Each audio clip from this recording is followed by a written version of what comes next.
Welcome back. तो देखिए, ये वाली वीडियो में हम कवर करेंगे जेकेपी टेलीकम्युनिकेशन के रिगार्डिंग यहाँ पे टॉप 100 एमसीक्यूज़। एंड ये जो क्वेश्चन होंगे ये सभी पीवाईक्यूज़ होंगे जो अलग अलग एग्ज़ाम्स में आए हुए हैं। एंड इनमें से ढेर सारे क्वेश्चन आपको अपने एग्ज़ाम में दिखेंगे या फिर इन्हीं टॉपिक्स के ऊपर आपको दिखेंगे। नाउ आपको क्या करना है, आपको सेशन को अटेंड करना है एंड तक। जितने भी 100 MCQs यहाँ पे आपको मिलेंगे, आपको अपना स्कोर जो है वो कमेंट सेक्शन में मेंशन करना है। नाउ देखिए, जो टेलीकम्युनिकेशन हमारे पास है इसका कोर्स ऑलरेडी हमने कराया हुआ है। नाउ देखिए, रेडियो कम्युनिकेशन की अगर मैं बात करूं, ये जो वीडियो होगा इसमें आपको रेडियो कम्युनिकेशन के लेक्चर्स जो ऑब्जेक्टिव्स हैं वो मिलेंगे। एक तो रेडियो कम्युनिकेशन के, दूसरे आपको इलेक्ट्रिसिटी में जो भी सिलेबस मेंशन किया गया है ये ऑब्जेक्टिव्स मिलेंगे। एंड साथ ही में, क्योंकि ये टॉपिक भी मैंने आपका कवर कराया है, electrical and electrical unit, stabiliser, inverter, UPS, SMPS, ये भी आपको इसमें मिलेंगे, इनके ऊपर क्वेश्चंस। नाउ ये आपका यहाँ पे स्कोर है, आप अपना स्कोर देख सकते हो एंड अपना स्कोर मेंशन भी कर सकते हो आप किस रेंज में लाइक कर रहे हो। सो नाउ देखिए, पहला क्वेश्चन यहाँ पे, according to the voltage classification. पहला question, according to voltage classification the voltage range between 650 volt and 33,000 volt. So आपको जो वोल्टेज का रेंज दिया गया है दैट इज 650 टू 33,000 वोल्टेज का रेंज आपको दिया गया है। आपको बताना है ये किस में लाई कर रहा है, high voltage, extra high voltage, low voltage, medium voltage. So medium voltage, low voltage, extra high voltage या फिर हाई वोल्टेज, आपको बताना है किस रेंज में ये लाई कर रहा है। नाउ हमने पढ़ा है कि जो हमारे पास लो वोल्टेज होती है, फिर हमने देखा था मीडियम वोल्टेज, देन वैसा हाई वोल्टेज क्या होती है हमारे पास। सिमिलरली हमने देखा एक्स्ट्रा हाई वोल्टेज एंड साथ ही में सुपर हाई वोल्टेज। ना अगर मैं लो वोल्टेज की बात करूं, लो वोल्टेज हमारे पास जनरली किस रेंज में, अप टू 250 वोल्ट्स। एंड अगर यही मैं 250 से कहाँ तक ले जाऊं, 650 तक, सो ये आएगा मेरा medium volt. And high volts की अगर मैं बात करूं, ये हमारा आएगा 650 टू 33,000 यहाँ पे वोल्ट्स। एंड अगर मैं इसी 33,000 को मैं यहाँ पे लिख सकता हूँ 33 kilo volt to 132 kilo volt, kilo volt में मैं लिख रहा हूँ, ये आएगा एक्स्ट्रा हाई वोल्टेज में। एंड जब भी हमारे पास वोल्टेज होगी greater than 132 kilo volt, that will be basically हमारे पास सुपर हाई वोल्ट। सो आपको बताना है देयरफॉर कौन सा रेंज है आपके पास क्वेश्चन में, 650 टू ये वाला 33,000 या फिर 33,000 को आप बोल सकते हो 33 kilo volt. So this is basically high voltage. Next, in case of strip earthing if the electrode is made up of copper. ध्यान दीजिए, स्ट्रिप अर्थिंग है आपके पास एंड जो आपका इलेक्ट्रोड है वो कॉपर से बना है। देन इसका जो क्रॉस सेक्शनल एरिया हमारे पास है, इसका जो क्रॉस सेक्शनल एरिया हमारे पास है, it should not be less than. बताइए इसमें जो क्रॉस सेक्शनल एरिया हमारे पास है वो कितना नहीं होना चाहिए। सो इट इज़ बेसिकली हमारे पास ऑलरेडी हमने देखा हुआ है, it is 25 into 1.6 mm। So option B आपका। For performing pipe earthing which of the following materials is not required.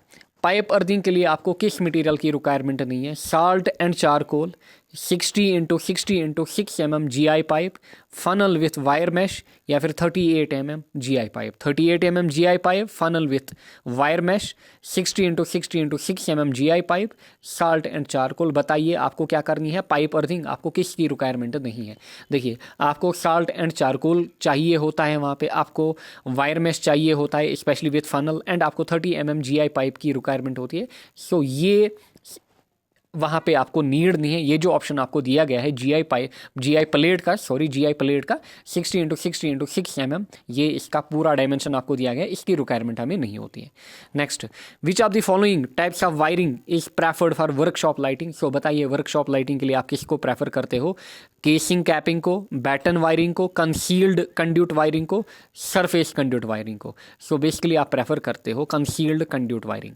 Next, which of the following can be placed near the main board to protect whole installation. किस को आप किस device को आप रखोगे near the main board ताकि ये protect करे पूरी इंस्टॉलेशन को। ELCB man switch, MCB energy motor, energy meter. देखिए आपको ELCB ऑप्शन दिया गया है, आपको मैन स्विच ऑप्शन दिया गया है, आपको MCB ऑप्शन दिया गया है एंड आपको एनर्जी मीटर ऑप्शन दिया गया है। बताइए सो देयरफॉर अगर हम बात करें जो हमारे पास मेन बोर्ड के नियर होती है एंड पूरी इंस्टॉलेशन को प्रोटेक्ट करता है, ये कौन सी डिवाइस होती है? It is ELCB। So ELCB हमारा। Next, in amplitude modulation the band width is. बताइए एम्पलीट्यूड मॉड्यूलेशन के केस में जो बैंड विड्थ हमारे पास होती थी कितनी होती थी? सो हमारे पास जो बैंड विड्थ होती थी it was 2 times nu m. So it is basically 2 times the audio signal frequency. So 2 times हमारे पास होती है ऑडियो फ्रीक्वेंसी के बराबर। कौन? एम्पलीट्यूड मॉड्यूलेशन में। क्या? Band width. Next, the radio wave that travels in a straight line from the transmitting antenna to the receiving antenna is known as। बताइए रेडियो वेव है एंड ये ट्रेवल कर रही है स्ट्रेट लाइन से। Straight line में एक antenna, अगर ये हमारे पास है एंटीना एंड ये हमारे पास है दूसरा एंटीना, सो जो रे या फिर वेव हमारे पास है ये ट्रैवल कर रही है स्ट्रेट लाइन में। सो आपको बताना है ये कौन सी वेव हमारे पास है या फिर किस टाइप का प्रोपगेशन हमारे पास है। बताइए पहला option sky wave, ground wave, space wave, ionospheric wave. Ionospheric wave. So it is basically हमारे पास space wave. And space wave आपको पता होगा कि स्पेस वेव प्रोपगेशन को हम क्या बोलते हैं? इसी को हम बोलते हैं ट्रोपोस्फेरिक प्रोपगेशन। ट्रोपोस्फेरिक प्रोपगेशन या फिर इसी को हम बोलते हैं line of site, line of site communication. So space wave, इसमें जो रेज जाती हैं वो स्ट्रेट लाइन में जाती हैं।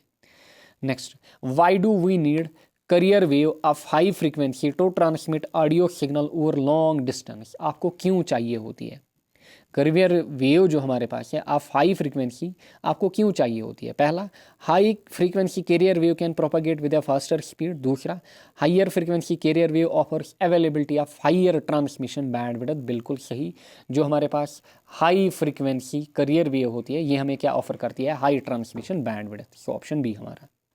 Next, in television transmission what type of modulation is used. बताइए टेलीविजन ट्रांसमिशन में आप किस टाइप का मॉड्यूलेशन प्रेफर करते हो? Only amplitude modulation, only frequency, both amplitude and frequency. So television communication या फिर टेलीविजन ट्रांसमिशन की अगर मैं बात करूं वहाँ पे हमारे पास दोनों AM एंड FM दोनों का हमारे पास यूज होता है। Next, the length of antenna required to propagate a signal of wavelength lambda is. So हमारे पास जो एफिशिएंट, जब भी एंटीना के ऊपर क्वेश्चन पूछे एंड कुछ ना मेंशन करे, सो हमेशा किसको लीजिएगा आप? हमारे पास हमेशा किसको आप लेंगे? एफिशिएंट ट्रांसमिशन के लिए। एंड एफिशिएंट ट्रांसमिशन के लिए जो हमारे पास L होता है it is λ/4। So L is equal to λ/4 हमारा। Next, Which of the following statement is not true for the earth leakage circuit breaker ELCB। ELCB के बारे में आपसे पूछ रहा है कि नॉट ट्रू, कौन सा ऑप्शन यहाँ पे ट्रू नहीं है? पहला, ELCB ऑपरेट्स वेरी क्विकली। ध्यान दीजिए, ELCB operates very quickly when extremely high leakage current flows. Then the protection provided by ELCB against electric shock is higher than a fuse or MCB। Then ELCB is called residual current circuit breaker। It is used for protection of earth leakage। This is arranged to अच्छा ELCB can be placed near the main board to protect the whole installation.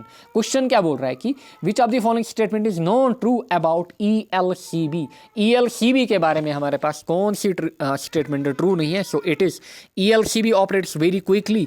ELCB quickly operate नहीं करता है। बाकी जितने भी option हैं ये हमारे पास क्या है? ये हमारे पास ट्रू है। एंड ऑप्शन 1 हमारे पास है दिस इज नॉट ट्रू, क्योंकि ये सब इसके फीचर्स हैं। Next, which of the following family of protective device in electrical installation stands for। अच्छा sorry, MCB of the family of protective device in electrical installation stands for। आपको बताना है कि MCB जो हमारा है, MCB stands for, so MCB stands for man circuit breaker नहीं, mini circuit breaker नहीं, मैक्सिमम सर्किट ब्रेकर नहीं, miniature circuit breaker. So it is miniature circuit breaker. Next, MCCB stands for। बताइए MCCB stands for। It is हमारे पास moulded case circuit breaker. It is moulded case circuit breaker हमारा। If the operating current is between 10 ampere to 100 ampere, which device will be used for breaking the circuit safely? So आपको बताना है कि कौन सी device हमारे पास यहाँ पे यूज होगी, कौन सी डिवाइस हमारे पास यूज होगी अगर ऑपरेटिंग जो हमारे पास करंट है वो है 10 ampere to 100 ampere, bare copper wire, MCB, bare aluminium wire. So इस केस में हमारे पास क्या यूज होती है, MCCB. Next, the expansion form of RCCB का मतलब क्या होता है हमारे पास? It is simply residual current circuit breaker. So residual current circuit breaker, यानी कि ऑप्शन 1 हमारा। Next, the recommended level of RCCB यानी कि residual current circuit breaker is dash in residence. आपको बताना है कि रेजिडेंस में कितना हमारे पास जो RCCB है इसकी रिकमेंडेड लेवल होती है। अगर आप रेजिडेंस की बात करो, रेजिडेंस में हमारे पास कितना होता है, 30 मिली एम्पियर। कितना, 30 मिली एम्पियर। इंडस्ट्रियल की अगर मैं बात करूं वहां पे कितना, 100 मिली एम्पियर। बट यहाँ पे रेजिडेंशियल पूछ रहा है, सो रेजिडेंशियल के लिए यहाँ पे 30 MA। Next, relay in power system is an, बताइए रिले क्या होती है पावर सिस्टम में? Option A, automatic device that senses an abnormal condition in an electric circuit and close its contact. Option B, manual device that senses an abnormal condition in an electric circuit and close its contact. Automatic device that senses an abnormal condition in an electric circuit and opens its contact. Then automatic device that senses an abnormal condition in an electronic circuit and opens its contact. So relay हमारे पास क्या होता है, you must be knowing. relay हमारे पास automatic device होती है that senses abnormal condition in an electric circuit and close its contacts. A switch is used to dash the electric circuit. switch किसके लिए यूज होती है? make और break the circuit के लिए हमारे पास switch यूज होती है। Intermediate switch is also called, बताइए इंटरमीडिएट स्विच जो हमारे पास है इसको हम और क्या बताते हैं? इंटरमीडिएट स्विच को हम 1 वे स्विच नहीं 4 वे स्विच, जी हाँ 4 वे स्विच इसको हम बताते हैं। Next, a megger is use to measure, बताइए मैगर का हम किसके लिए यूज करते हैं? मैगर का जनरली हम यूज करते हैं as high value of resistance, particularly insulation resistance को मेजर करने के लिए किसका यूज हम करते हैं? मैगर का। सो इट इज बेसिकली हमारे पास हाई रेजिस्टेंस, मैगर हमारे पास क्या होती है? High resistance. Next, the insulation resistance test is performed using a या फिर एन। जो इंसुलेशन रेजिस्टेंस टेस्ट होता है, इंसुलेशन रेजिस्टेंस टेस्ट, ये हम किससे करते हैं? एमीटर नहीं, megger, galvanometer, voltmeter. So megger से हम बेसिकली क्या करते हैं? Insulation resistance test. सब चीज़ें हमने देखी हुई है। Next, what is the important part of megger? आपको बताना है कि मैगर का सबसे इंपॉर्टेंट पार्ट क्या होता है हमारे पास? ओम मीटर, डीसी जनरेटर दोनों होते हैं। ओम मीटर, डीसी जनरेटर भी होता है। So both of these. A megger is essentially, बताइए मैगर हमारे पास क्या होता है? मैगर हमारे पास एक ओम मीटर होता है, बट कौन सा ओम मीटर होता है? So it is basically series type ohm meter. Which of the following Indian electrical rules, बात हो रही है IE रूल्स की, describes about the periodical and testing of the consumer installation, यानी कि periodical testing of consumer installation के लिए हमारे पास कौन सा रूल या फिर कौन सा रूल इसके बारे में हमारे पास बात करता है? So it is rule 46। According to IE rules for service connection for low and medium voltage, so low voltage and medium voltage की बात हो रही है। The height of service line conductors erected across a street must not be less than, सब चीज़ें हमने देखी है, ध्यान दीजिए। अगर ये मेरे पास स्ट्रीट जा रही है या फिर कोई रोड जा रहा है एंड मेरे पास क्या है, जो इलेक्ट्रिक पोल्स हैं वो ऐसे इंस्टॉलर हैं एंड जो वायर्स हैं ये रोड्स को क्या कर रही हैं? ये रोड्स को क्रॉस कर रही है। दिस इज, ये हमारे पास क्या है? रोड, ये ऐसे रोड जा रहा है ना, अगर क्रॉस कर रही हैं। एंड पैरेलल वाला केस भी मैंने आपको बोला था, अगर वायर्स बिल्कुल रोड के ऐसे पैरेलल होंगी। बट यहाँ पे क्वेश्चन क्या है? यहाँ पे क्वेश्चन पूछ रहा है कि अक्रॉस द स्ट्रीट। इस केस में हमारे पास जो लाइन्स हैं इनकी हाइट हमारे पास क्या होनी चाहिए? ये सब चीज़ें हमने देखी हैं। इस केस में ध्यान दीजिएगा, जो लो वोल्टेज एंड मीडियम वोल्टेज है इस केस में, स्पेशली क्रॉसिंग के केस में बात करूंगा, क्योंकि 2 केस हमारे पास हैं, क्रॉसिंग एंड पैरेलल। क्रॉसिंग में लो वोल्टेज एंड मीडियम वोल्टेज के लिए 19 फीट की हाइट हमारे पास होनी चाहिए लाइन इसकी, एंड इसी में क्रॉसिंग में अगर high voltage and extra high voltage है तब 20 फीट की हाइट पे ये लाइन हमारे पास होनी चाहिए। एंड 19 फीट को बेसिकली जब आप मीटर्स में कन्वर्ट करोगे इट इज़ अप्रॉक्सीमेटली 5.8 मीटर। सो आपको ऑप्शन चेक करना है क्योंकि लो वोल्टेज एंड मीडियम वोल्टेज के बारे में आपसे पूछ रहा है। 5.4 देखिए, 5.4, 5.9, 6.1, 5.18। अच्छा, आप किसके साथ जाओगे? आपका निकला है 5.8, so we will go with 5.9। So 5.975 meter height यहाँ पे होनी चाहिए जब वायर्स क्या करें, वायर्स एक्सीटरेट या फिर रोड को क्या करें, cross. Next, according to I rules the maximum load on a power sub circuit should not exceed. जो मैक्सिमम लोड हमारे पास है, जो मैक्सिमम लोड हमारे पास है, बताइए एक पावर सर्किट में बात किसकी हो रही है? पावर सर्किट की। बताइए कितना हमारे पास मैक्सिमम लोड होता है? It is basically 3000 watts. कितना? 3000 वाट्स। एंड अगर हमारे पास सब सर्किट की बात करता है उस केस में हमारे पास कितना होता है? 800 वाट्स। सो यहाँ पे मेन बात किसका कर रहा है? पावर सब सर्किट की। अगर जनरल सब सर्किट की बात करता तब हमारे पास 800, बट मैं यहाँ पे बात हो रही है पावर सब सर्किट के लिए, इसके लिए हमारे पास 3000 watts. Next, as per IE rule, a supplier is not permitted to vary the declared frequency AC by more than। जो फ्रीक्वेंसी है आपके पास, फ्रीक्वेंसी को आप कितना चेंज कर सकते हो? यू नो दैट हमारे घरों में जो फ्रीक्वेंसी आती है इंडिया में इट इज़ 50 हर्ट्स। एंड बताइए फ्रीक्वेंसी के साथ कितनी छेड़छाड़ हो सकती है? It is +-3%। पहला option 3%, 1%, 10, 5, it is +-3%। So option 1 हमारा करेक्ट रहेगा। एंड जब आप इसमें +-3% करोगे वो हमारे पास कितना निकल के आता है? 14.85 लोअर वैल्यू, अपर क्या आएगा? 51.5, यानी कि इस रेंज में हमारे पास फ्रीक्वेंसी आनी चाहिए। Next, as per Indian electricity standard what is the allowable voltage variation in low और मीडियम वोल्टेज सप्लाई? अगर low voltage and medium voltage supply हमारे पास है, इसमें अलाउएबल वेरिएशन किसमें? वोल्टेज सप्लाई में हमारे पास कितना अलाउएबल होता है? इट इज़ बेसिकली पहला ऑप्शन 2%, 4%, 6%, 10%। बताइए। सो इट इज़ बेसिकली हमारे पास 6%, ±6%। Next, a DC generator converts dash dash into electrical energy in the form of. बताइए जो डीसी जनरेटर हमारे पास होता है ये क्या करता है? मैकेनिकल एनर्जी को कन्वर्ट करता है किसमें? इलेक्ट्रिकल एनर्जी में। अच्छा, in the form of direct current. So कौन सा ऑप्शन हमारा करेक्ट रहेगा? So mechanical energy into direct current. So it is option B हमारा। Next, a DC generator works on the principle of. बताइए DC generator जो है किस principle पे वर्क करता है? फैराडेज लॉ, पहला ऑप्शन। अच्छा, Steinmetz's law, Lenz's law, Ampere's law. DC generator है सो ईएमआई इसमें इन्वॉल्व होता है। So it is basically Faraday's law, यहाँ पे फैराडेज लॉ। इन 3 फेज इंडक्शन मोटर। अच्छा, इन 3 phase induction motor normally dash dash. बताइए जो मोटर हमारे पास होता है 3 फेज इंडक्शन मोटर में वो किस डायरेक्शन में रोटेट करता है? Rotor rotates in the direction of rotating magnetic field. Rotor जो है rotates in the direction of magnetic field. बिल्कुल सही यही होता है हमारे पास, क्योंकि जो रोटर होता है हमारे पास वो रोटेट करता है basically in the direction of magnetic field. The purpose of applying flux. आप फ्लक्स का यूज क्यों करते हो in soldering and brazing? Is primarily to speed the process, पहला option. Reduce the temperature of process, dissolve oxides, clear defects. बताइए आप flux का क्यों यूज करते हो? ताकि आप क्या करो, जो ऑक्साइड्स हमारे पास हैं इनको क्या करो, इनको खत्म करो या फिर इनको डिसॉल्व करो।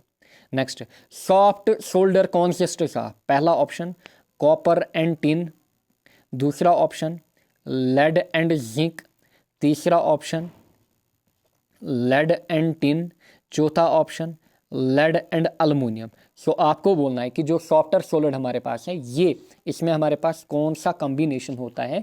And you must be knowing softer में हमारे पास खाली क्या होता है? लेड एंड टिन हमने देखा हुआ है। सो या फिर सोल्डर की ही अगर हम जनरल बात करें कोई भी सोल्डर हो उसमें लेड एंड टिन हमारे पास होता है। So lead and tin. Solders in soldering shall have a temperature. बताइए जो सोल्डरिंग हमारे पास है सोल्डरिंग में कितना टेम्परेचर हमारे पास होना चाहिए? ऑप्शन ए ये बोल रहा है कि 1200 के ऊपर, ऑप्शन बी 0 डिग्री सेल्सियस, अच्छा ऑप्शन सी 450 के नीचे, ऑप्शन डी 800 टू 1200। बताइए सोल्डरिंग में कितना टेम्परेचर होना चाहिए? It should be below 450। Next, soldering flux perform which are the task. Soldering flux का काम क्या होता है? अच्छा, पहला option promote wetting of the faying surface, decrease soldering time, no. Promote oxidation, नहीं, ऑक्सीडेशन को प्रमोट नहीं, अगर यहाँ पे प्रिवेंट लिखता तब ठीक होता, ये बोल रहा है promote. Promoting tarnishing of the surface, no, it is basically promote wetting of the faying surface. Among the following, which metal is not usually preferred as flux for soldering application? So आपको बताना है कि among the following which metal is not usually preferred for flux। अच्छा, flux for soldering application, borax, zinc chloride, aluminium chloride, lead. ध्यान दीजिएगा, borax, BORAX borax, फिर zinc chloride ZnCl, फिर ammonium chloride NH4Cl, option D lead. So देखिए, lead का अकेले हम use नहीं कर सकते हैं जब तक ना इसको हम एलॉय बनाएंगे। हाँ, अगर लेड प्लस टिन लिखा होता तब हम इसका यूज़ करते। बाकी तीन का हम यूज़ करेंगे, बट लेड का हम यूज़ नहीं करेंगे। बाकी तीन का हम यूज़ करेंगे as a solder, which as a flux in soldering. Which of the following is an organic flux. बताइए इनमें से कौन सी फ्लक्स ऑर्गेनिक है? पहला ऑप्शन आपका टैलो, अच्छा, देन HCl यानी कि hydrochloric acid, then zinc chloride, then आपका फॉस्फोरिक एसिड। आपको बताना है ऑर्गेनिक फ्लक्स इनमें कौन सा होता है? It is tallow. Next, flux used in soldering of copper. Copper की सोल्डरिंग में कौन सी फ्लक्स का आप यूज़ करोगे? बताइए कौन सी फ्लक्स का आप यूज़ करोगे? Copper chloride CuCl, silver chloride AgCl, ZnCl, या फिर अमोनियम क्लोराइड। सो हमेशा किसका हम ज़्यादा प्रेफर करते हैं या फिर कॉमनली यूज्ड हमारे पास होती है कॉपर सोल्डरिंग के केस में? ZnCl, ये हमारे पास मोस्ट कॉमन होती है। Which of the following is not an organic inorganic flux. ध्यान दीजिएगा, इनऑर्गेनिक फ्लक्स, इनमें से कौन सी फ्लक्स इनऑर्गेनिक नहीं है? Resin, zinc chloride, phosphoric acid, ammonium chloride. Zinc chloride, phosphoric acid, ammonium chloride, ये हमारे पास क्या है? इनऑर्गेनिक। रेजिन एंड टैलो, ये हमारे पास क्या होते हैं? Organic. The process of mixing AF signal with RF wave. So AF को आप मिक्स कर रहे हो किसके साथ? RF के साथ। बताइए इसको हम क्या बोलते हैं? Modulation, demodulation, oscillation, amplification. So it is basically modulation. ध्यान दीजिए, if the space wave propagation of radio waves, अच्छा, in the space wave propagation of radio waves, comma, if the height of both the antennas is h। अगर हमारे पास space wave communication की बात हो रही है, स्पेस वेव कम्युनिकेशन की बात हो रही है, अगर हमारे पास दोनों एंटीनास की जो हाइट है इट इज़ h, इसकी भी हाइट h है, यू नो दैट, ये हमारे पास क्या है? लाइन ऑफ साइट कम्युनिकेशन या फिर स्ट्रेट लाइन में। इस केस में आपको बताना है फिर the maximum line of sight distance, जो हमारे पास maximum line of side distance इनके बीच होगा यानी कि डी मैक्स। बताइए वो कितना होगा? And you must be knowing, हमारे पास अगर आपको पता होगा, जो एक, अगर मैं ए की बात करूं, एक के लिए डी हमारे पास कितना होता है? √2RH। For example this is transmitting HT।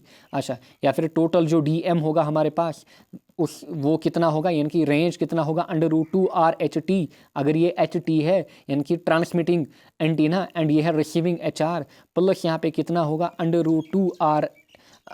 √2H, but कौन सा H? HR। बट क्वेश्चन में आपसे बोल रहा है कि अगर दोनों की हाइट हमारे पास कितनी है? h, so HT is equal to HR, HT is equal to HR is equal to H। बताइए this will be √2RH plus यहाँ पे √2RH, √2RH प्लस √2RH का मतलब ट्वाइस √2RH। सो इतनी हमारे पास यहाँ पे क्या होगी? डिस्टेंस, यहाँ पे horizontal distance 2 times √2RH। Next, sky wave propagation in communication system is also known है। स्काई वेव प्रोपगेशन को और किस चीज़ से हम जानते हैं? स्काई वेव प्रोपगेशन, ध्यान दीजिएगा, sky wave it is known as ionospheric wave propagation. Ionospheric, ध्यान दीजिएगा, ionospheric. Next, through which mode of wave propagation are the radio waves sent from one place to another. Radio waves को आप क्या करते हो? Transmitter to receiver भेजते हो, किस मोड ऑफ प्रोपगेशन से, ground wave propagation, sky wave, space wave, सभी से। ग्राउंड वेव प्रोपगेशन की अगर हम बात करें, ये हमारे पास क्या होता है, इसका दूसरा नाम हमारे पास होता है surface wave propagation. Sky wave की अगर मैं बात करूं, उसका दूसरा नाम हमारे पास होता है आयोनोस्फेरिक प्रोपगेशन। स्पेस वेव के लिए हमारे पास दो और नाम्स होते हैं, that is tropospheric and line of sight propagation. So all of these are used in the propagation of radio waves. Which instrument measures AF audio frequency, signal level and noise? Especially अगर हम signal level या फिर noise या फिर disturbance की बात करें या फिर vibrations की बात करें, सो ये हमारे पास होता है सोफोमीटर। सो सोफोमीटर ये सब चीज़ें मेजर करता है। The function of inverter in an UPS is, बताइए इन्वर्टर का काम क्या होता है यूपीएससी ना निकल जाता है, so it is UPS. Uninterruptive power supply में इन्वर्टर का काम क्या होता है? इन्वर्टर का एक ही काम होता है, इन्वर्टर का काम होता है बैटरी को यूज में लाना, यानी कि बैटरी से जो डीसी है, बैटरी से डीसी है, इसको किस में कन्वर्ट करना? एसी में, यानी कि कन्वर्टिंग डीसी टू एसी। ये हमारे पास किसका काम होता है? ये हमारे पास इन्वर्टर का काम होता है। ऑनलाइन यूपीएस रिक्वायर्स, सो हमने दो टाइप के यूपीएस देखे, ऑनलाइन एंड ऑफलाइन। बताइए ऑनलाइन यूपीएस, चाहे कोई भी यूपीएस हो, पहला ऑप्शन ओनली बैटरी, नहीं, खाली बैटरी ही की रिक्वायरमेंट नहीं होती है। बोथ रेक्टिफायर एंड इन्वर्टर, सही, ओनली रेक्टिफायर नहीं, ओनली इन्वर्टर नहीं। देखिए बेसिकली कोई भी यूपीएस हमारे पास हो, ऑनलाइन या फिर ऑफलाइन, इसमें हमारे पास बैटरी की भी रिक्वायरमेंट होती है। इसमें हमें ध्यान दीजिएगा, इसमें हमें बैटरी भी चाहिए होती है, इसमें हमें रेक्टिफायर भी चाहिए होता है, एंड इसमें हमें इन्वर्टर भी चाहिए होता है, बट मोस्ट अप्रोप्रिएट ऑप्शन यहाँ पे कौन सा है? बोथ रेक्टिफायर एंड इन्वर्टर हमें रिक्वायर होगा। Next, an offline UPS requires, बताइए इंडक्टर, कैपेसिटर, बैटरी, रजिस्टर। ना तो इंडक्टर यूज होता है, ना तो कैपेसिटर, ना तो रजिस्टर। मैंने आपको बोला तीन ही चीज़ें यूज होती है यूपीएस में, बैटरी, रेक्टिफायर एंड इन्वर्टर। सो यहाँ पे हमारा ऑप्शन सी यानी कि ऑप्शन 3 बैटरी करेक्ट रहेगा। Select the application of offline UPS, बताइए यूपीएस चाहे ऑनलाइन हो या फिर ऑफलाइन हो, यूपीएस का काम क्या होता है?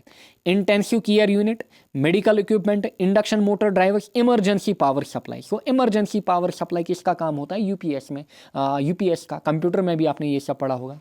Next, on which of the following parameter the maximum torque, ध्यान दीजिएगा टी मैक्स, ये बोल रहा है कि T max 3 phase induction motor में, 3 फेज इंडक्शन मोटर में किसके ऊपर डिपेंड नहीं होता है? Does not. पहला ऑप्शन रोटर रेजिस्टेंस,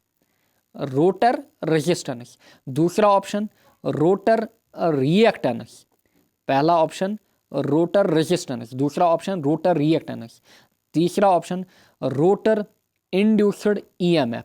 अच्छा, लास्ट ऑप्शन यहाँ पे फ्रीक्वेंसी न्यू। बताइए टाउ मैक्स किसके ऊपर नहीं डिपेंड होता है हमारे पास? देखा हमने अच्छे से। सो it is basically rotor resistance के ऊपर ये डिपेंड नहीं होता है। Switch mode power supply is used for, बताइए स्विच मोड पावर सप्लाई का हम यूज़ किसके लिए करते हैं?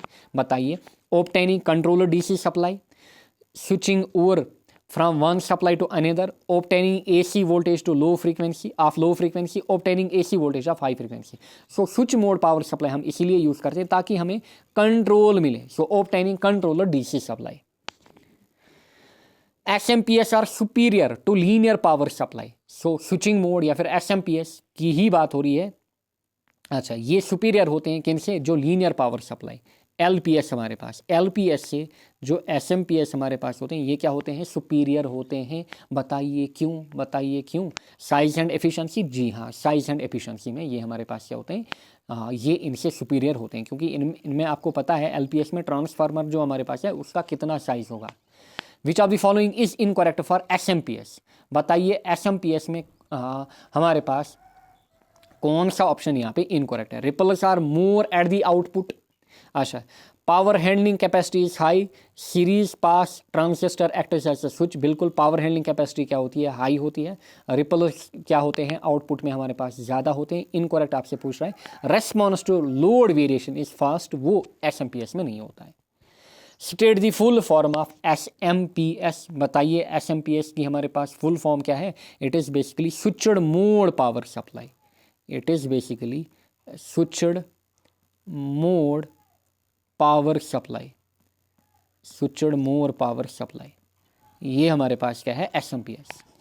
Ideal characteristics of voltage stabiliser, बताइए वोल्टेज स्टेबलाइजर के आइडियल कैरेक्टरिस्टिक।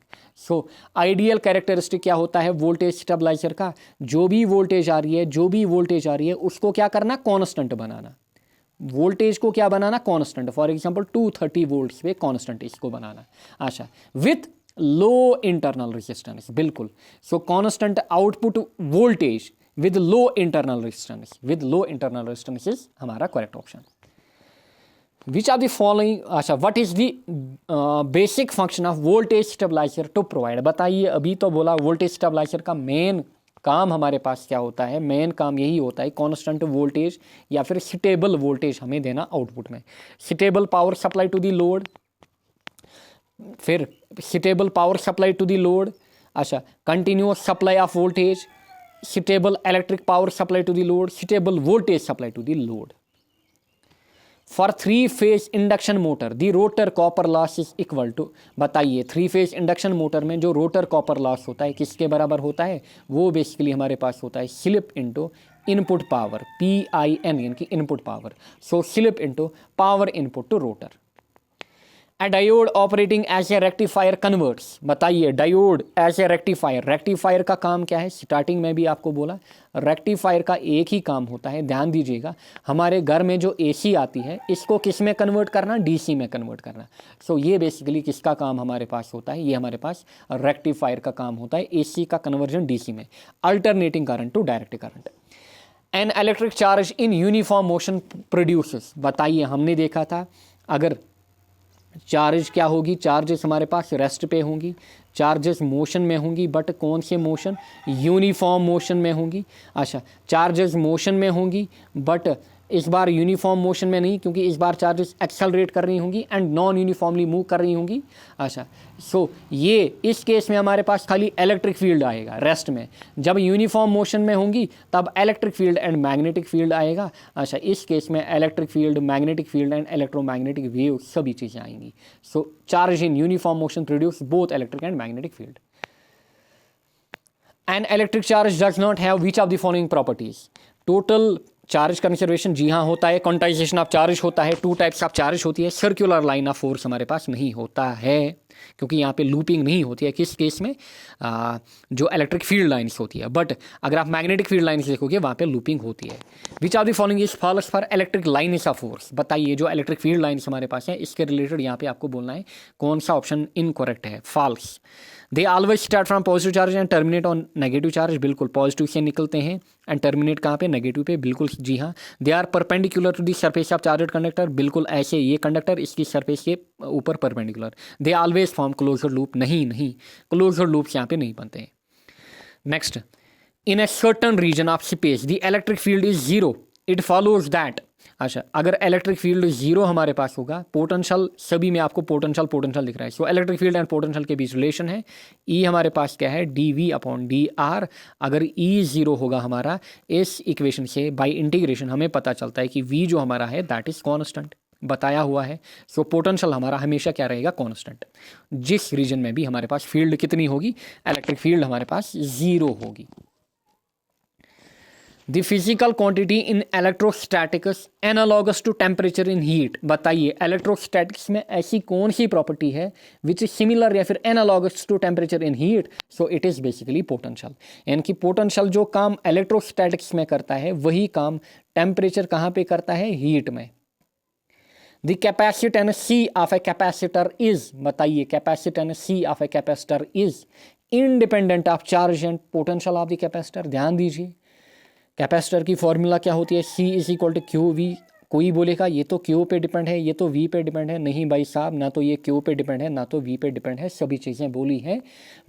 सो जो हमारे पास कैपेसिटेंस होती है कैपेसिटर की, ना तो ये चार्ज पे डिपेंड होती है ना तो वोल्टेज पे, सभी चीज़ें बताई हुई हैं। The current voltage graph of ohmic device, बताइए अगर हमारे पास ओमिक डिवाइस है आपको बोलना है V/I ग्राफ, ये हमेशा क्या होता है? Linear. So it is a linear graph. Which of the following statement is correct, आपको करेक्ट स्टेटमेंट पकड़नी है, ध्यान दीजिएगा। Force applied on the conductor depends upon magnitude of current, ध्यान दीजिएगा। एफ हमारे पास होता है BIL sin थीटा, किसी भी कंडक्टर में मैग्नेटिक फील्ड के कारण जो फोर्स प्रोड्यूस होता है it is BIL sin theta. So force, ध्यान दीजिए, force applied on the conductor depends on the magnitude of current, जी हाँ, current I. Force applied on the conductor depends on the magnitude of magnetic field, बिल्कुल हाँ। Force applied on the conductor depends on the direction of current, नहीं जी नहीं। सो 1 और 2 ढूंढिए, option B हमारा, ऑप्शन कौन सा हमारा, ऑप्शन सी हमारा, अरे यार ऑप्शन ए हमारा 1 और 2। सो 1 और 2 हमारा।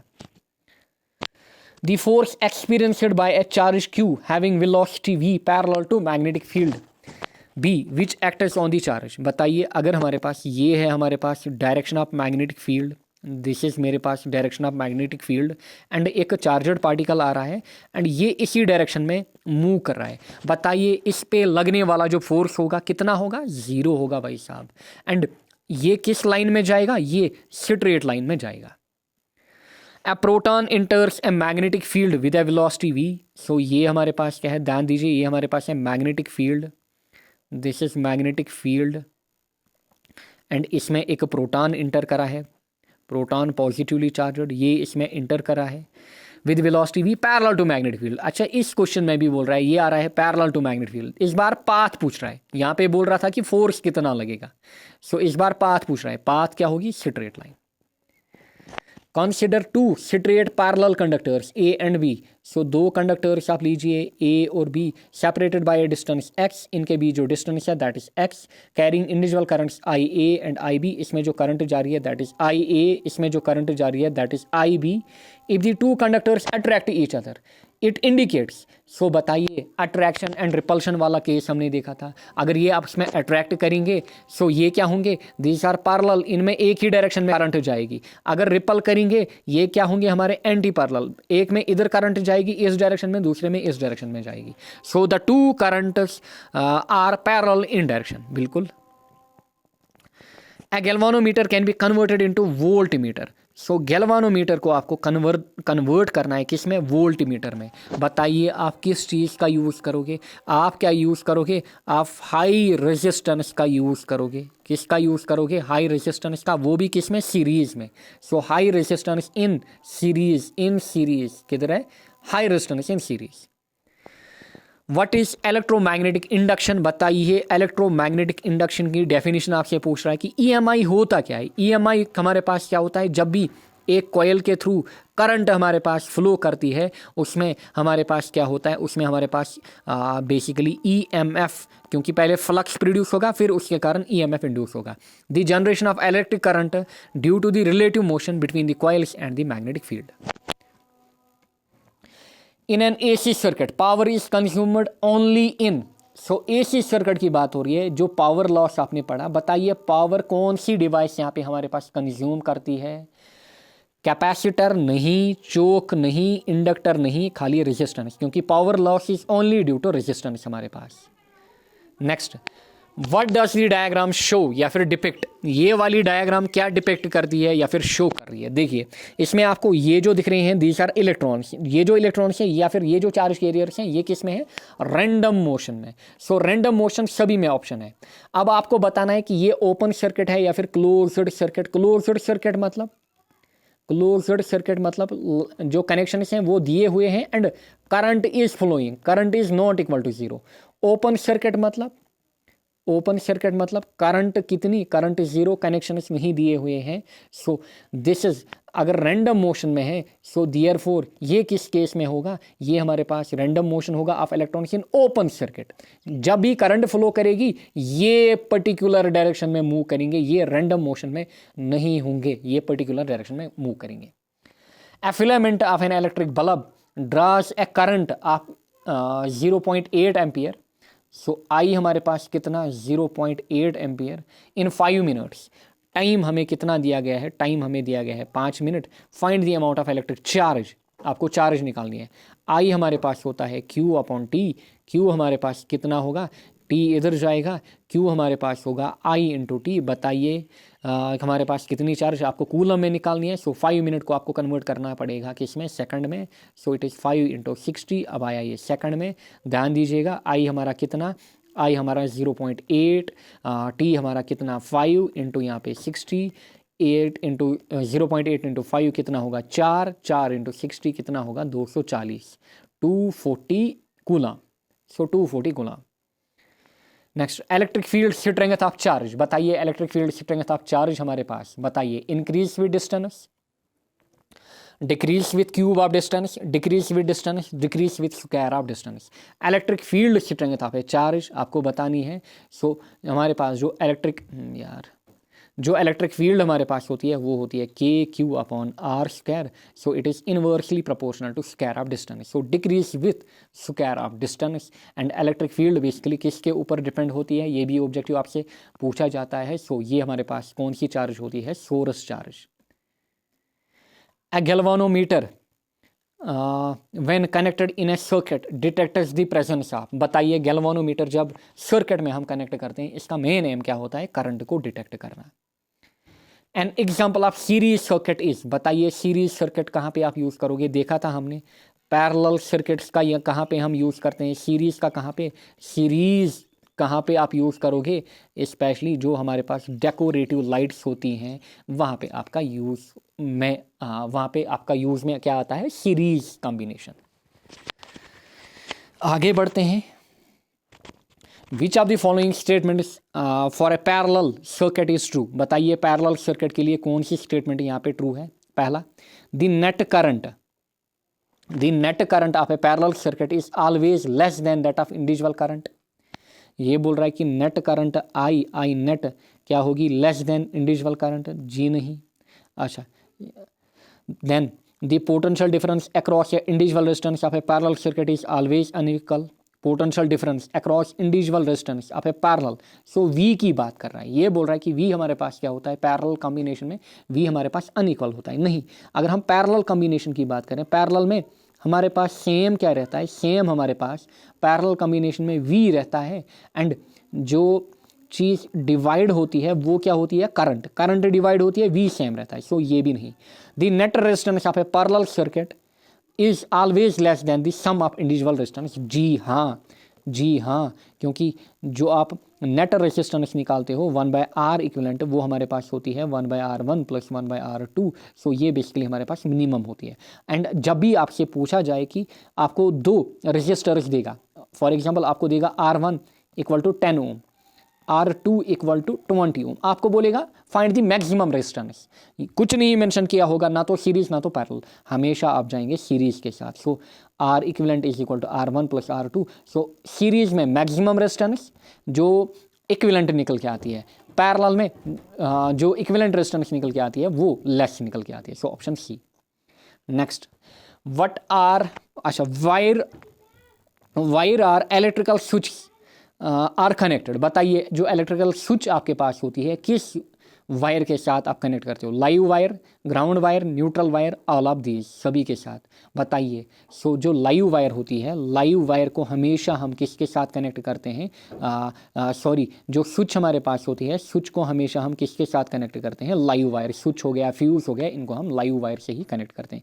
एंड बताइए लाइव वायर या फिर फेज बी जिसको बोला जाता है, फिर न्यूट्रल वायर, एंड फिर हमारे पास अर्थ। बताइए इनकी कलर कोडिंग, ये भी एग्जाम्स में पूछा जाता है एंड बताया हुआ है आपको। बताइए लाइव वायर की अगर मैं बात करूं, इसमें कलर कोडिंग क्या है, रेड। न्यूट्रल की बात करूं, न्यूट्रल हमारे पास ब्लैक। अर्थ की अगर मैं बात करूं, इट इज़ ग्रीन या फिर येलो, कहीं पे ग्रीन कहीं पे येलो। फिर बताइए इलेक्ट्रिक शॉर्ट सर्किट जब ओकर करता है उस केस में क्या होता है, शॉर्ट सर्किट के केस में लाइव एंड न्यूट्रल वायर्स जो हैं वो टच करती हैं, यानी कि रेड एंड ब्लैक वायर जो हैं वो टच करती हैं, तब शॉर्ट सर्किट हो जाता है। ध्यान दीजिएगा, शॉर्ट सर्किट आपका तब ओकर करेगा। सो इस क्वेश्चन का जो करेक्ट ऑप्शन रहेगा that will B live wire. Ratio of voltage and direct current in a closed electric circuit remains constant, varies, increase, decrease। Ratio of voltage, ध्यान दीजिए, ratio of voltage and direct current एक circuit में, closed circuit में हमेशा क्या रहता है, constant. क्यों कांस्टेंट? क्योंकि ये हमारे पास रेजिस्टेंस की बात हो रही है, आर हमारे पास होता है V अपॉन आई, एंड ओम ने बोला है, ओम साहब ने बोला है कि आर जो हमारे पास होता है एक कांस्टेंट होता है, रिमेन्स कांस्टेंट। बस क्वेश्चन को ट्विस्ट किया था, बाकी कुछ नहीं थी, it was statement of Ohm's law. Number 80 among various electrical safety device, one based on the heating effect of electric current is called as fuse, circuit breaker, protective relay, surge protector. So fuse हमारे पास किस effect के ऊपर होता है? It is based on the application of heating effect. Why the batteries are used in electric circuit? बताइए batteries का क्यों हम यूज़ करते हैं? बैटरी का हम इसीलिए यूज़ करते हैं एक सर्किट में, ताकि हमारे पास जनरेट हो जाए पोटेंशियल डिफरेंस। हमारे पास क्या जनरेट हो जाए? Potential difference. एंड जो मैक्सिमम वोल्टेज होती है बैटरी में, that is known as EMF। And किसी रजिस्टर के अक्रॉस जो वोल्टेज होती है उसको हम बोलते हैं potential difference. The current in a short circuit does not change increase enormously. जब भी शॉर्ट सर्किट होता है, अभी मैंने आपको बोला कब शॉर्ट सर्किट होगा, जब live wire and neutral wire आपस में क्या करेंगे? आपस में टच करेंगे, यानी कि red and black wire. So इस केस में जो करंट होती है वो एब्रप्टली इंक्रीज होती है, इनफाइनाइट हो जाती है। Two resistors R1 and R2 with resistances 2 ohm and 3 ohm respectively are connected in series. ध्यान दीजिए, 2 ohm एंड 3 ohm सीरीज में है। तो a battery of 15 volt, source कितना हमारे पास है यहाँ पे? 15 volt. The current across, this is 15 volt, ये ओम ये ओम। द करंट अक्रॉस R2 मतलब ये वाला, दिस इज R2, ये हमारे पास R1। आपको बतानी है कितनी करंट फ्लो करेगी। सो जब आप R इक्विवेलेंट निकालोगे, R इक्विवेलेंट कितना होगा? क्योंकि सीरीज में है, 2 + 3 कितना? 5। अच्छा, V आपको दिया गया है 15, आप I निकालिए, I हमारे पास कितना होगा? I is equal to V/R, क्योंकि V is equal to IR। So I होगा V/R। So this will B 15/5। 15/5 हमारा कितना होगा? 3, क्योंकि ये दोनों सीरीज में है। जो करंट यहाँ से जाएगी 3, वही यहाँ से भी जाएगी, यहाँ से वही यहाँ से आएगी। क्योंकि ध्यान दीजिएगा, सीरीज में आपको पता है सेम क्या रहता है? सेम हमारे पास रहती है करंट। वैरी क्या करती है सीरीज में? वोल्टेज या फिर पोटेंशियल वैरी करता है। सो चाहे इस रजिस्टर के अक्रॉस पहुँचे या फिर इसके, दोनों के केस में हमारे पास सेम करंट जाएगी, 3 एम्पियर। नेक्स्ट इज हमारे पास यहाँ पे number 84, AC and DC are the form. बताइए AC और DC क्या होता है? AC और DC, अच्छा, एडिशनल कमिश्नर, डिविजनल कमिश्नर नहीं, ये हमारे पास क्या होते हैं? इलेक्ट्रिसिटी में टाइप्स ऑफ चार्ज फ्लो, क्योंकि ये बेसिकली क्या होते हैं? Types of current and current का नाम ही हमारे पास है charge flow. If the diameter of a wire is reduced to half, then what will be the value of current flowing through the wire? ध्यान दीजिएगा, अगर इनिशियली हमारे पास करंट I फ्लो कर रही है वायर में, एंड ये जो वायर है इसका जो डाया है इट इज़ हमारे पास लेट D, डाया जो है D। अब करंट I2 फ्लो कर रही है एंड डाया जो है इसको रिड्यूस किया गया है हाफ, इसको D2 बनाया गया है। पहले तो आपको करंट एंड डाया के बीच रिलेशन पता होनी चाहिए, कहाँ से हम लाएंगे ये रिलेशन, हम कहाँ से लाएंगे? ध्यान दीजिएगा, I हमारे पास होता है V/R, R रेजिस्टेंस, V होती है रेजिस्टेंस हमारे पास होती है ρL/A। ध्यान दीजिएगा, अच्छा, अब आप इसको लिख सकते हो V ρL इंटू ये जो A है ये ऊपर जाएगा, V के साथ मल्टीपल होगा। सो देयरफॉर I जो है, I अगर आप देखोगे इस इक्वेशन से, I is directly proportional to area, and area अगर वायर सर्कुलर है सो एरिया कितना होगा? π/4 D²। So it is proportional to D², क्योंकि एरिया हमारे पास, एरिया कितना होता है? It is π/4 D² in terms of dia, आप रेडियस के टर्म्स में भी देख सकते हो। अच्छा, देयरफॉर होगा क्या हमारे पास? I2 अपॉन I1 हम निकालेंगे, क्योंकि हमें I2 निकालना है।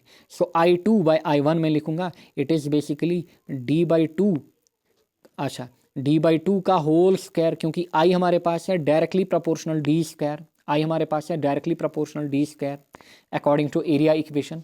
So it is D/2 square, नीचे हमारे पास D²। सो होगा क्या हमारे पास? ध्यान दीजिएगा, this will be equal to D² और नीचे क्या आएगा, 2 का स्क्वायर कितना होगा 4, डी स्क्वायर बाई 4। अच्छा यहाँ से डी स्क्वायर रहा, डी स्क्वायर और डी स्क्वायर गया, आपके पास क्या बचा 1/4। सो I2 आपका निकलेगा, I1 इधर जाएगा, I1/4, सो 1/4। 1/4 समझ में आया होगा, समझ में आया होगा। बस आपको ये रिलेशन याद रखनी है भाई साहब, ये इक्वेशन याद रखनी है। आई हमारे पास होता है V into A divide by rho L. A क्या है, area, and area is proportional to D square dia का square. Identify the correct statement from the following. आपको पहचानना है करेक्ट स्टेटमेंट, बताइए करेक्ट स्टेटमेंट है। Resistivity of a material is dependent on the nature. Resistivity rho, जी हाँ, nature के ऊपर हमारे पास डिपेंड करती है, जी बिल्कुल। Resistivity of a material is independent of area, जी हाँ, जो रेजिस्टिविटी हमारे पास है ये डायमेंशन के ऊपर डिपेंड नहीं करती है। Length comma area, length comma area, length comma area पे रो हमारा डिपेंड नहीं होता है। Resistivity of a pure metal is more than it is alloy. No no no, जो हमारे पास प्योर मेटल्स होते हैं, नीचे एलॉय, फिर सेमीकंडक्टर, फिर हमारे पास क्या होता है, फिर हमारे पास इंसुलेटर। जितना आप मेटल से नीचे आओगे, मेटल और एलॉय हमारे पास होते हैं कंडक्टर, जितना आप ऊपर से नीचे आओगे रेजिस्टिविटी बढ़ेगी। मेटल्स में सबसे कम रेजिस्टिविटी होती है। So resistivity of your metal is less. So 1 and 2 are correct. ढूंढिए option C, 1 and 2 are correct. Conduction in liquid occurs, बताइए, मैंने आपको बोला था सॉलिड्स में कैसे कंडक्शन ऑकर करता है, लिक्विड्स में कैसे, बताइए। Conduction in liquid occurs, liquids में कैसे कंडक्शन होता है। It is basically due to motion of positive and negative charges. जो पॉजिटिव एंड नेगेटिव आयन्स होते हैं इनका मोशन होता है। The resistance of a conductor is non dependent on, बताइए जो रेजिस्टेंस होती है it is rho L upon A. So area बिल्कुल जी हाँ आपको इन्वर्स दिख रहा है, करंट नहीं, लेंथ बिल्कुल जी हाँ, टेम्परेचर पे भी डिपेंड है एंड रेजिस्टिविटी पे भी डिपेंड है, या फिर रेजिस्टिविटी क्योंकि this is the property of a medium. So basically ये नेचर ऑफ मटेरियल पे भी डिपेंड है, बट करंट फ्लो के ऊपर डिपेंड नहीं है। Option B. To connect a number of resistors in parallel can be considered equivalent to, आपको number of resistors connect करने हैं पैरेलल में, it can be considered equal to increasing length of conductor, बढ़िया question है।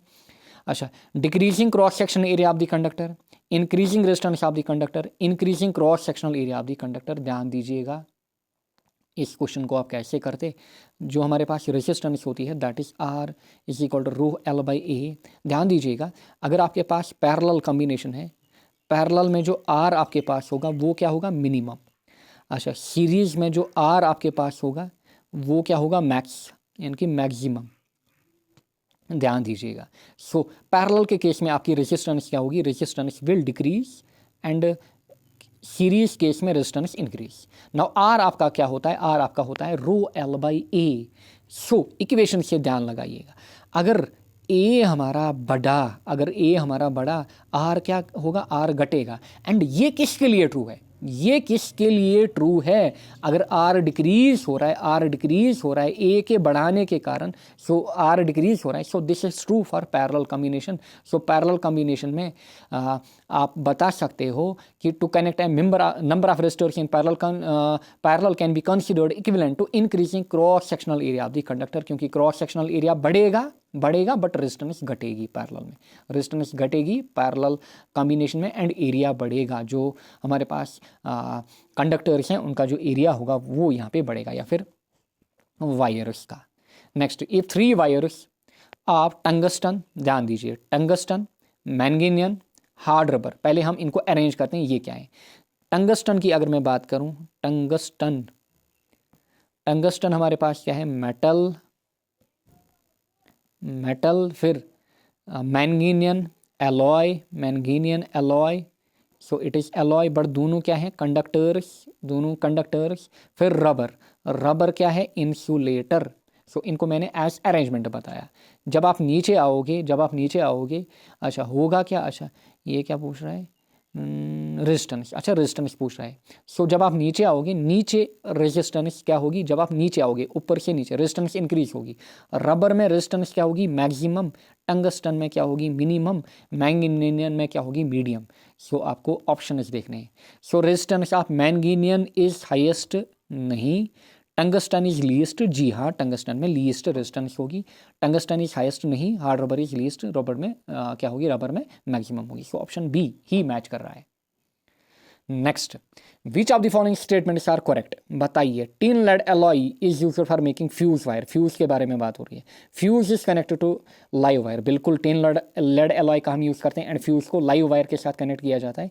The material chosen for making fuse should be of high melting point, नहीं, जो fuse के लिए मटेरियल होना चाहिए that should be low melting point, क्योंकि fuse को हम जनरली सीरीज कॉम्बिनेशन में लेते हैं, फ्यूज़ को हम सीरीज कॉम्बिनेशन में लेते हैं।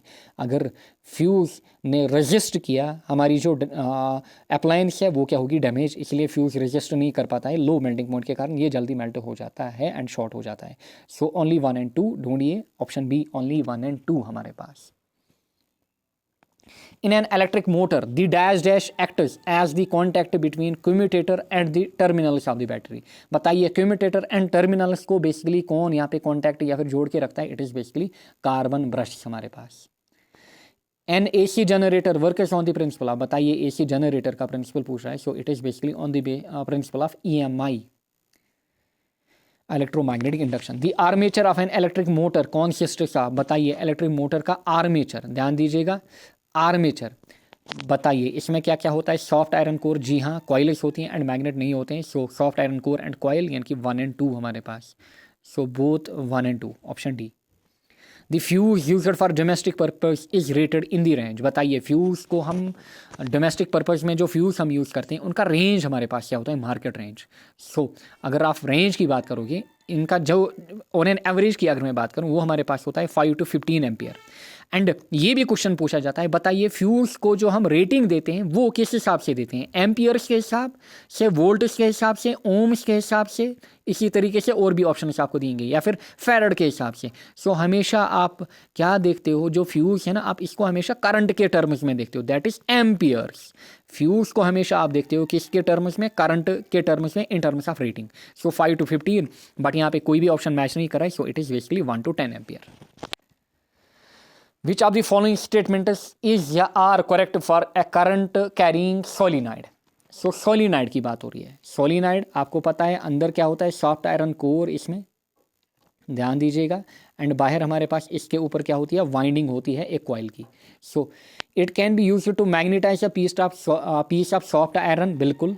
It acts like a bar magnet, बिल्कुल बार मैग्नेट की तरह एक्ट करता है, क्योंकि दोनों में जो फील्ड होती है हमारे पास इस टाइप से, दोनों में जो फील्ड लाइन्स बनती है वो सिमिलर पैटर्न की बनती है। The field lines are concentric circle, जी नहीं, कंसेंट्रिक सर्कल नहीं होती है, सेम एज बार मैग्नेट का पैटर्न होता है। The quantity that remains unchanged in transformer is, बताइए कौन सी क्वांटिटी ट्रांसफार्मर में अनचेंज्ड रहती है? Voltage, frequency, current, none, current none. So अगर हम बात करें ट्रांसफार्मर की, ट्रांसफार्मर में जो फ्रीक्वेंसी होती है ये क्या होती है? ये कांस्टेंट होती है, फ्रीक्वेंसी कांस्टेंट। बाकी वोल्टेज की अगर मैं बात करूं, फिर करंट की अगर मैं बात करूं, करंट, वोल्टेज या फिर पावर, हमारे पास ये सभी क्या है? ये सभी चेंज हो जाते हैं। So frequency remains constant. Next, which of the following statement is true for the 3 types of magnetism? Para, dia, ferro. पढ़िए स्टेटमेंट, बढ़िया क्वेश्चन है। अच्छा, para magnetism is associated with negative susceptibility, ये बोल रहा है कि जो पैरा मैग्नेटिज्म है, पैरा मैग्नेटिज्म में क्या हमारे पास है? नेगेटिव ससेप्टेबिलिटी, जी नहीं, उसमें समाल होती है ससेप्टेबिलिटी बट नेगेटिव नहीं होती है। Diamagnetism is generally weakest of 3 and is associated with negative susceptibility, जी हाँ, क्योंकि यहाँ पे जो रिपल्शन होता है, यहाँ पे जो अट्रैक्शन होता है वो काफ़ी कम होता है एंड यहाँ पे ज़्यादा रिपल्शन होता है, इसलिए ये वीकेस्ट होता है, इसीलिए ये वीकेस्ट होता है डायामैग्नेटिज्म। एंड डायामैग्नेटिज्म में हमारे पास जो ससेप्टेबिलिटी होती है chi m, it is very small and negative, very small and negative so option B हमारा करेक्ट रहेगा। सो पैरामैग्नेटिज्म की अगर मैं बात करूं, पैरामैग्नेटिज्म में काई एम क्या रहता है? Chi m small but positive, small but positive, यानी कि नेगेटिव नहीं है। एंड पैरामैग्नेटिज्म में तो आपको पता ही है large and positive, large and positive. Next 99, which one of the following is not a characteristic of diamagnetism? बताइए डायामैग्नेटिज्म का यहाँ पे कौन सा कैरेक्टरिस्टिक नहीं है?